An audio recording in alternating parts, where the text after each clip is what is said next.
Are polytechnic के online classes में मैं मनीष कुमार मौर्य सभी छात्र छात्राओं का स्वागत करता हूं। आज जो हमारा टॉपिक है वो है इलेक्ट्रिक ट्रैक्शन। इलेक्ट्रिक ट्रैक्शन से समझने से पहले हम समझते हैं ट्रैक्शन होता क्या है। ट्रैक्शन का आवश्यकता तब पड़ा जब हमको माइंस से, खदान से, जब कोल के खदान से जब हमारा इंडस्ट्रियल सिविलाइजेशन चालू हुआ लेट 18th सेंचुरी में, 18th सेंचुरी में हमको ट्रैक्शन की आवश्यकता पड़ी। क्यों?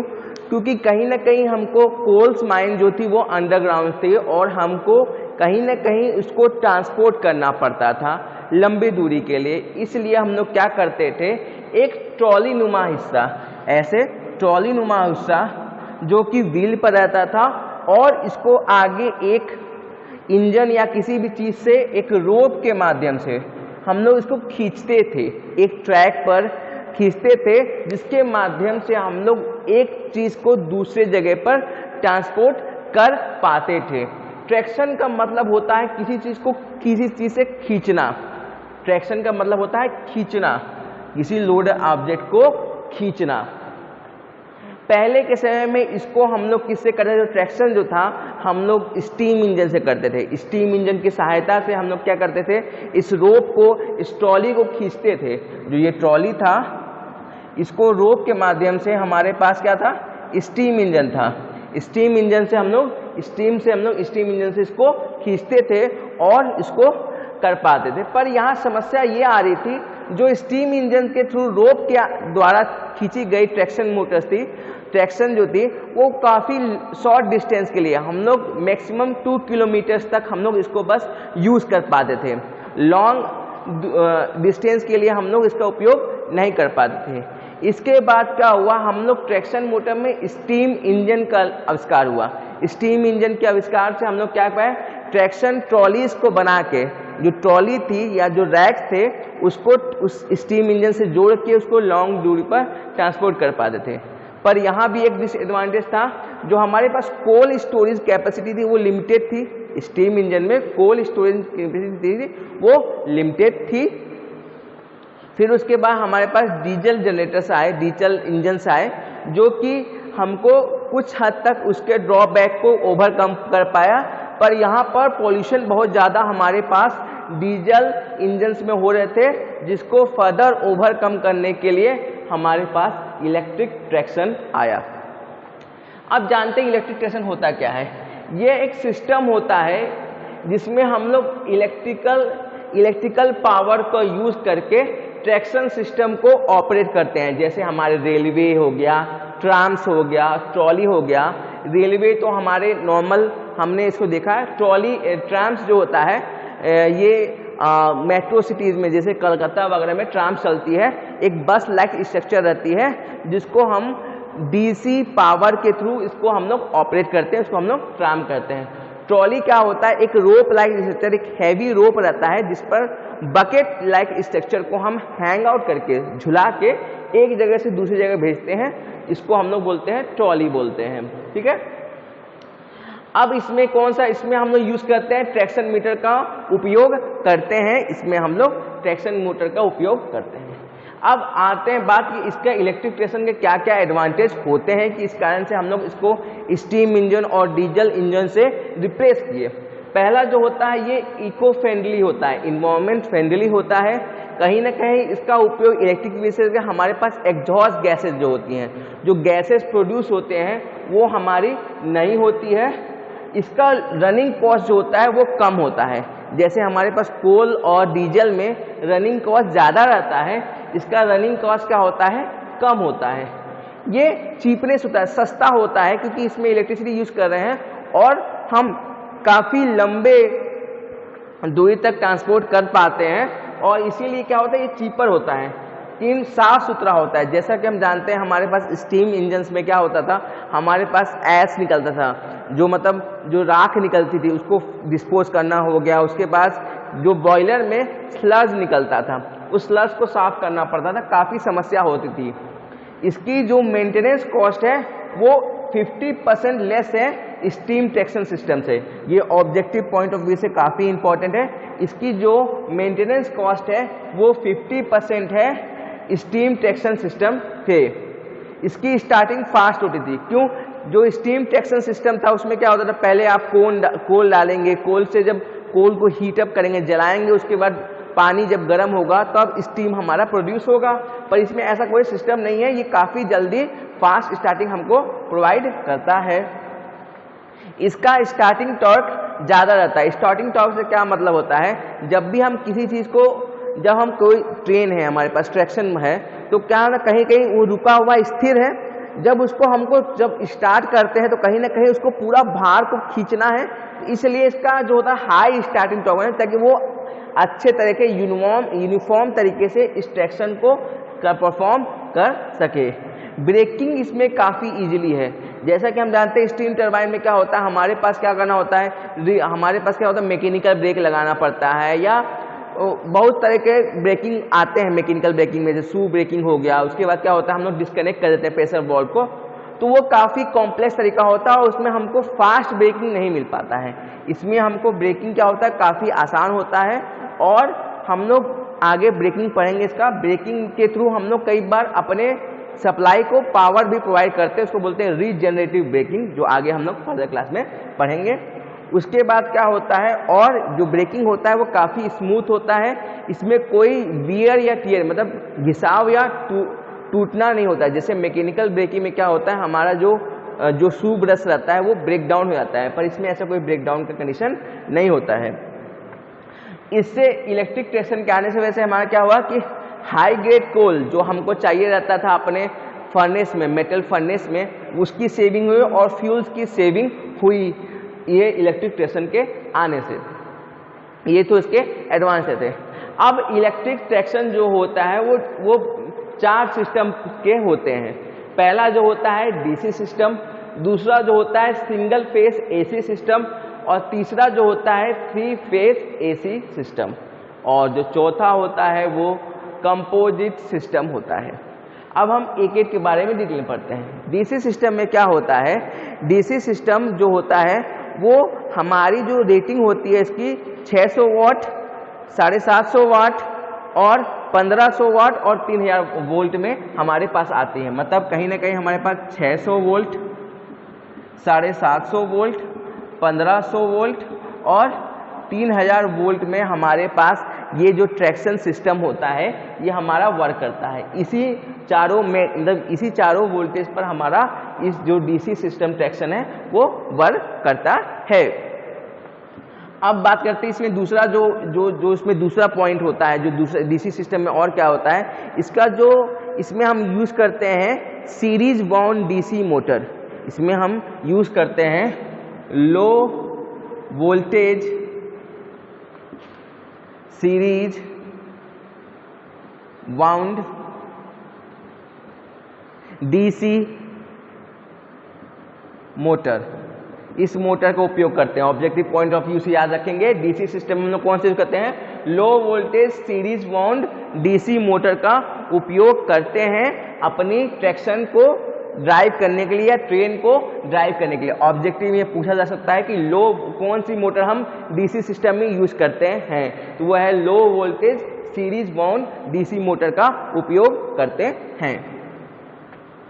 अब इसमें जो ये क्या होता है, ये क्या सूटेबल किसके लिए होता है, ये सूटेबल जो होता है रेल रोड ट्रैक्शन के लिए। जैसे जो रोड्स के बगल में, जैसे कोलकाता वगैरह में हमारे पास क्या रहता है कि रोड के बगल में क्या रहता है, ट्रैक रहते हैं, जिसके थ्रू हमारा छोटे जो हम लोग ट्रांस भी कहते हैं उसके लिए ये ज़्यादा सूटेबल रहता है। और ये हमारे नॉर्मली क्या होता है सिटी पर्पस या मेट्रो सिटी पर्पस के लिए हम लोग इसका उपयोग करते हैं। इसका आविष्कार जो हुआ है लेट 20th सेंचुरी में हुआ है, लेट 20th सेंचुरी में हुआ है इसका आविष्कार। ये कई बार पूछा जाता था कि इसका आविष्कार कब हुआ इस ट्रैक्शन का, डीसी सिस्टम का, तो वो लेट 20th सेंचुरी में इसका आविष्कार किया गया।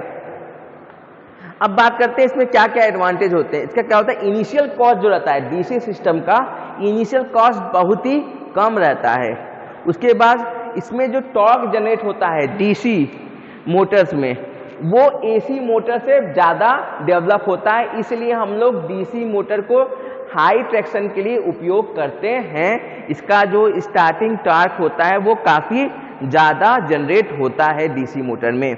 ये आप रखेंगे, जो डीसी सिस्टम में क्या रहता है, हाई स्टार्टिंग टॉर्क रहता है, torque then DC then AC. AC से हाई स्टार्टिंग टॉर्क रहता है। ऑब्जेक्टिव में पूछा जा सकता है कि किसका स्टार्टिंग टॉर्क ज़्यादा रहता है, डीसी की एसी, तो आपको देखना है कि डीसी का हाई स्टार्टिंग टॉर्क रहता है। अब बात करते हैं कि इसमें जो इसका जो तीसरा एडवांटेज है, इसका जो कैपेसिटी रहता है वो ज़्यादा रहता है। कैपेसिटी कैसे ज़्यादा रहता है, कहीं ना कहीं ये मोटर भी छोटी रहती है और हमारा पावर कंजम्पशन में वोल्टेज, जैसे हम देख पाए, वोल्टेज कम लेता है और हाई स्टार्टिंग रहता है, इसलिए वो लो कंजम्पशन हमारे पास ट्रैक्शन सिस्टम है, लो कंजम्पशन ट्रैक्शन सिस्टम। इसके ड्रॉबैक क्या क्या है, इसमें ड्रॉबैक ये रहता है कि डीसी ट्रांसमिशन लाइन जो रहता है वो क्या रहता है, उसमें जो क्रॉस सेक्शनल एरिया रहता है, जो वायर से हम जो वायर रहता है जिसके माध्यम से हम लोग हमारे ट्राम में, हमारे जो ट्रेन में या जिसमें हम जो वायर रहता है, ये जो वायर रहता है इसका क्रॉस सेक्शनल एरिया बढ़ जाता है। जो क्रॉस सेक्शनल एरिया होता है ना, ये क्रॉस सेक्शनल एरिया ये बढ़ जाता है, क्योंकि डीसी में हमको क्रॉस सेक्शनल एरिया बढ़ता है। इस कारण से जो ट्रांसमिशन पोल रहते हैं, जो पोल रहते हैं ऐसे जिस पर ये कसा रहता है, जिसके माध्यम से झूला रहता है, उस पोल की हमको जो शॉर्ट डिस्टेंस में कम दूरियों पर हमको ये पोल लगाना पड़ता है ताकि हमारा तार ज़्यादा झूले ना। ये सबसे बड़ा ड्रॉबैक है, इसमें क्रॉस सेक्शनल एरिया बढ़ जाता है। इस कारण से जो डिस्टेंस बिटवीन टू पोल, मतलब दो पोलों के बीच में डिस्टेंस जो होती है वो कम हो जाती है। जो सबसे बड़ा डिसएडवांटेज और जो दूसरा ये है कि कई बार होता है कि हम एसी को, हमारे पास नॉर्मली एसी पावर सप्लाई रहता है, तो एसी पावर को डीसी पावर में कन्वर्ट करने के लिए हमको रेक्टिफायर की आवश्यकता पड़ती है। तो यहाँ रेक्टिफायर का कॉस्ट हमको एक्स्ट्रा पड़ जाता है, एक्स्ट्रा कॉस्ट ऑफ रेक्टिफायर, हमको कॉस्ट ऑफ रेक्टिफायर एक्स्ट्रा पड़ जाता है। रेक्टिफायर का अलग से हमको कॉस्ट देना पड़ जाता है, क्योंकि हमको एसी को डीसी में कन्वर्ट करने के लिए हमको रेक्टिफायर की आवश्यकता पड़ती है। और इसका जो तीसरा डिसएडवांटेज है ये कि हमको ये अदर कम्युनिकेशन लाइंस में, जैसे हमारे पास टेलीफोन लाइंस हो गया, रेडियो फ्रीक्वेंसी लाइंस हो गया, उस पर ये डीसी सिस्टम बहुत ज़्यादा प्रभाव पड़ता है। मतलब तीसरा डिसएडवांटेज क्या है, ये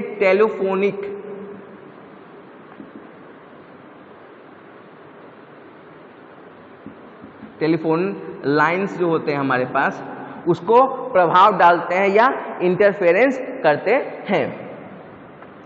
अब जो दूसरा हमारे पास सिस्टम है वो है single phase AC system. Single phase AC system में क्या होता है कि इसमें हम क्या करते हैं, सिंगल फेस लाइन को, अल्टरनेटिव करंट को हम प्रोवाइड करते हैं हमारे ट्रैक्शन मोटर में, और ये हमारी जो होती है ये डीसी सिस्टम को जो खामियां हो रही थी उसको कंपनसेट करती है, उसको भरपाई करती है। और ये जो होती हैं हाई वोल्टेज में रहती हैं, ये हाई वोल्ट पर काम करती हैं, हाई वोल्टेज पर ऑपरेट करती हैं ये जो रहता है। और ये जो होती हैं ये बहुत ज़्यादा, कई बार ये तो काफ़ी मतलब अप्रॉक्स ये कह सकते हैं, कई बार ये केवीज में होती हैं, मतलब इनका जो ऑपरेटिंग जो वोल्टेज रहता है वो किलो वोल्ट में रहता है। अप्रॉक्स 5 to 21 kV तक रहता है इसका सिंगल फेस एसी सिस्टम का जो ऑपरेटिंग वोल्टेज रेंज रहता है। इसमें क्या होता है, हम लोग ओवरहेड लाइन के माध्यम से, ओवरहेड लाइन रहती है ऐसी, उसके माध्यम से हम लोग सिंगल फेस करंट प्रोवाइड करते हैं, और जो रिवर्स पार्ट है वो ट्रैक के माध्यम से हमको प्राप्त होता है। और इसमें जो कैपिटल कॉस्ट होता है इलेक्ट्रिफिकेशन का वो कम लगता है, क्योंकि इसमें सिंगल वायर हमको यूज़ करना पड़ता है, और रिवर्स पाथ हमको जो ट्रैक रहती है जिस पर हमारा ट्रैक्शन मोटर चलता है उस पर हमारा रिवर्स पाथ हमको मिल जाता है, और कहीं ना कहीं हमको इसमें कॉस्ट का बचत होता है। और जो सबसे इम्पॉर्टेंट पॉइंट है जो सिंगल फेस एसी सिस्टम में, ये क्या होता है, ये लो फ्रीक्वेंसी ऑपरेटिंग होता है, ये लो फ्रीक्वेंसी पर ऑपरेट करता है, ये लो फ्रीक्वेंसी पर। ये ऑब्जेक्टिव में पूछा जा सकता है कि सिंगल फेस एसी सिस्टम किस पर ऑपरेट करता है, लो फ्रीक्वेंसी पर ऑपरेट करता है। वो ऑपरेट करता है अप्रॉक्स 16 × 2/3 हर्ज पर ऑपरेट करता है एक, या 25 हर्ज पर ऑपरेट करता है। दो ऑपरेटिंग फ्रीक्वेंसी है जो कि लो है, हमारे घरों में 50 हर्ज फ्रीक्वेंसी आता है। ये जो सिंगल फेस एसी सिस्टम है वो लो फ्रीक्वेंसी पर अप्लाई वर्क करता है। एक होता है 16 × 2/3 हर्ज पर, और एक जो होता है 25 हर्ज पर ऑपरेट करता है हमारा single phase AC traction system.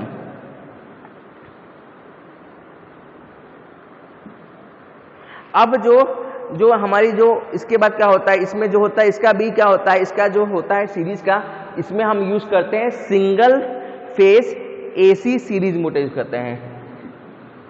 Single phase AC series motor का उपयोग करते हैं। किसका उपयोग करते हैं, single phase AC series motor का उपयोग करते हैं, जो कि हमको हाई स्टार्टिंग टॉर्क प्रोवाइड करता है। क्या प्रोवाइड करता है हमको, हाई स्टार्टिंग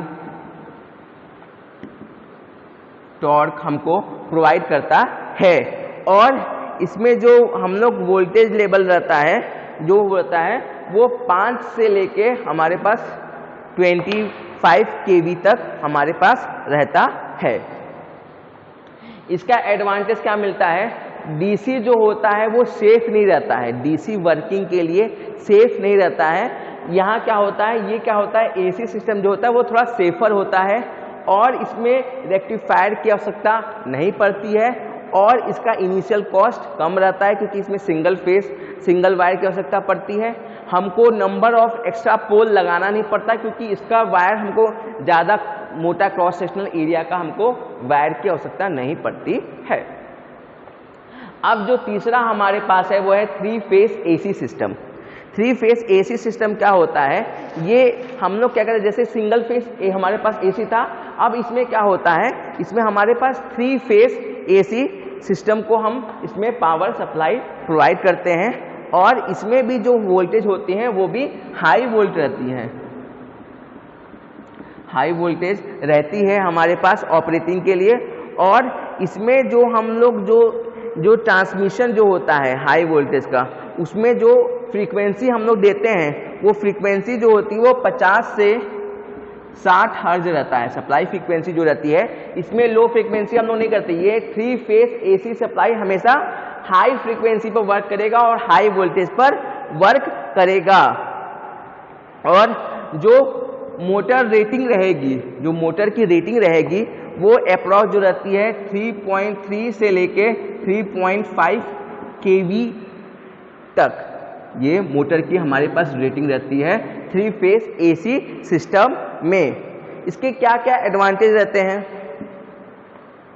तो इसके जो पहले एडवांटेज रहता है कि यहाँ पर कोई रेक्टिफायर की आवश्यकता नहीं पड़ती है, ठीक है। इसके बाद ये हाई स्टार्टिंग टॉर्क देता है देन एसी सिंगल फेस, इसका starting torque 3 phase AC system का स्टार्टिंग टॉर्क ज़्यादा रहता है सिंगल फेस एसी सिस्टम से, और इसकी इफिशिएंसी भी ज़्यादा रहती है। 3 फेस एसी सिस्टम जो होता है वो काफ़ी बैलेंस होता है, इसलिए इसकी जो इफिशिएंसी होती है, दक्षता होती है, वो सिंगल फेस एसी सिस्टम से ज़्यादा रहती है। ड्रॉबैक क्या है इसमें, इसका जो स्टार्टिंग टॉर्क होता है वो कहीं ना कहीं कम होता है। इसका स्टार्टिंग टॉर्क जो होता है वो कहीं ना कहीं कम होता है। हाई टॉर्क होता है, रनिंग टॉर्क जो होता है वो ज़्यादा होता है, पर स्टार्टिंग टॉर्क थोड़ा कम होता है सिंगल फेस के मुकाबले। इसमें जो स्टार्टिंग करंट होता है वो ज़्यादा रहता है, जो स्टार्टिंग करंट,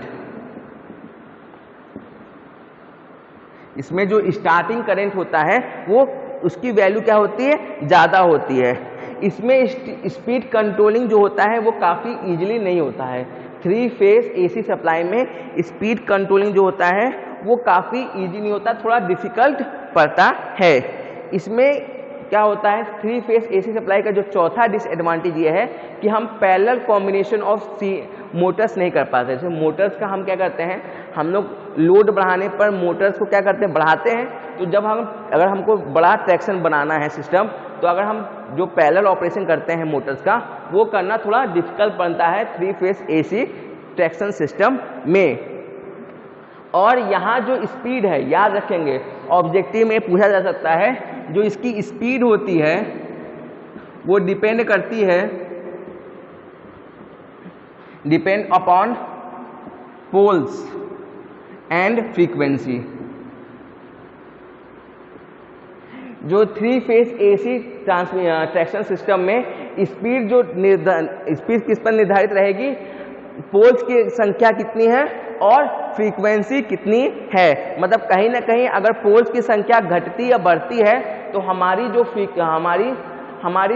स्पीड है वो कम या ज़्यादा उस आधार पर होगी, और इसमें फ्रीक्वेंसी का असर भी हमारे स्पीड पर पड़ेगा।